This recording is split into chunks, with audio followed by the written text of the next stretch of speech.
Have you guys seen The Chosen? Let me tell you a story. I am fairly obsessed with this show. I mean, look, merch. I don't engage with merch, but here we are. I can never forget what I saw. I'm so sorry, I don't actually know your name. I'm Jesus. I cannot adequately express how much I love this show, but I try all the time, usually in the form of trying to peer pressure other people into watching it. And no, this isn't like a sponsored thing. They don't know me, I don't know them. In fact, I've given them money, not the other way around, because it's like a crowdfunded thing. I just feel like everybody should watch it. And I mean everyone. But I have found that when I have been successful in talking somebody else into watching it, some of my friends and family members have given me the feedback that they have struggled to get past the first 2 episodes.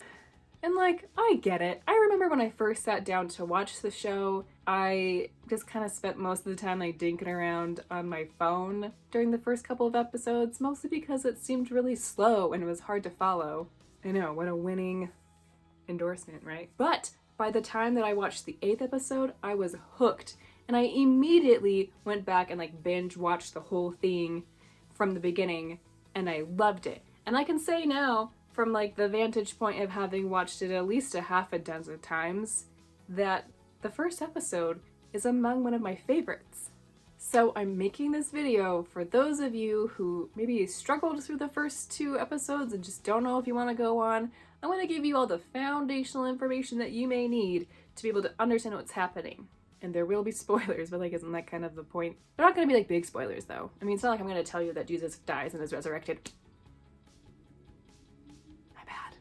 I think the primary reason the first episode can be kind of hard for people is because it is a little bit confusing if you don't know what's going on, culturally at the time, and also it can be a little hard to follow. I mean, people's names change or they're different than what you're expecting, which, in defense of the show, that happens in the Bible all the time. There's also this deep dive in the very beginning to kind of establish culture and place and time and character aside from Jesus.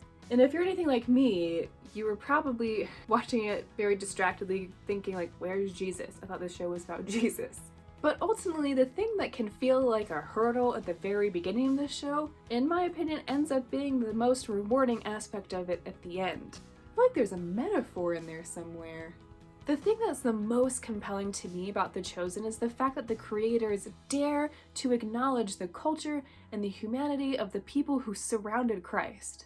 Of course, this requires that they take a few creative liberties, because besides Jesus, we don't really have a lot of information about the other people in the New Testament. But the way that The Chosen has decided to handle this is really interesting to me. It's like they take a person's point A, point B, and point C from the New Testament, and they kind of build in what would be the natural human journey from each of those points. The very first character that we're introduced to is Mary Magdalene. We see her first as a child, and then they jump ahead to what I call her point A New Testament life. Mary's point A in the New Testament is that she was possessed of 7 demons. This is kind of a throwaway fact as Luke presents it, which is a travesty if you think about it. And her point C is that she is the first person that Jesus revealed himself to as a resurrected being. That is no small matter. Which leads us to wonder, how did she get from this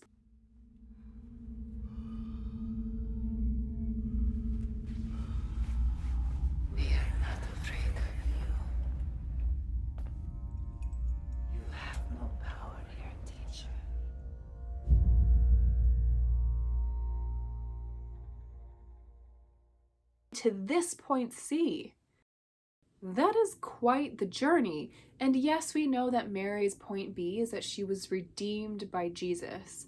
But that moment will ultimately mean more to us if we take the time to ponder the reality of her point A to point B, which is what The Chosen's episode 1 does so beautifully. Though Mary Magdalene is arguably kind of the center focus of episode 1, she's also where people I think get a little bit confused and lost, because for the bulk of the episode she's referred to as Lilith or Lily. Why? Well, like I said before, I am not one of the creators of The Chosen, so I can't say for certain why they chose that name, but I am a nerd and I do read a lot about stuff like this, and my guess with fair amount of certainty is that they chose the name Lilith as in this Lilith. In ancient Hebrew tradition, Adam, as in Adam and Eve, was first married to a woman named Lilith, who proved to be so wicked that she ultimately fell so far from the grace of God that she ended up becoming a demon herself. Now, understanding the story of Lilith isn't absolutely necessary to understanding episode 1 of The Chosen, but it kind of shows how committed the creators of the show were to respecting the time and the place and the people that were very real in the New Testament. And it's an endeavor to understand the situation Mary found herself in. Easily one of the most affecting moments of episode 1 is when Jesus finally shows up and calls Mary by her true name. In that moment, we can see the reality that Jesus knows who we truly are and has absolutely no interest in who the world would make us out to be. Then we have Matthew. Yes, that Matthew. A man who spent his time and energy putting money and career development above his loyalty to God and his family. Then there's the lowly, rough and tumble Simon, who will later be known as Peter. See what I mean about this name change thing? One of these men has all the trappings of wealth, and the other is utterly trapped by his lack of wealth. And both were ultimately living under the thumb of the Romans. The Roman rule in Israel was marked by their intense and suffocating taxation of the Jewish people, and it would seem that the only way to survive it was to join in, which is where we meet Matthew, a tax collector. Matthew was hated by his fellow Jews because he made money off the backs of his own people while bowing down to the system that oppressed them. Whereas Simon and his brother Andrew were fishermen who were struggling to make ends meet.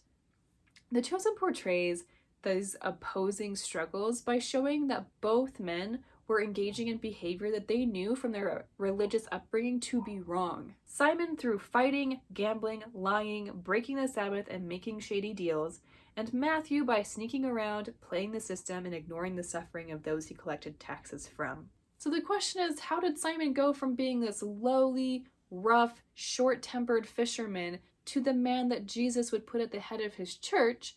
And how did Matthew go from this selfish, money-obsessed tax collector who would drop everything to follow Jesus and then record the Sermon on the Mount that talks specifically about not worrying about money or what the world has to offer, but instead trusting that God will provide for you? And that's ultimately the question at hand, is how did these people go from being the messes that they were before they knew Jesus to these completely different people after they met him? And that's what The Chosen endeavors to show us, that there is a reality to the fact that Jesus came not to hang out with the spiritually impressive, but to tend to the spiritually sick and show them what they are capable of being, despite what the world would have them believe about themselves. And that's why I want everybody to watch it. Hey everyone, if you're wondering now how you can watch The Chosen, there are DVDs you can buy. You could get their free app.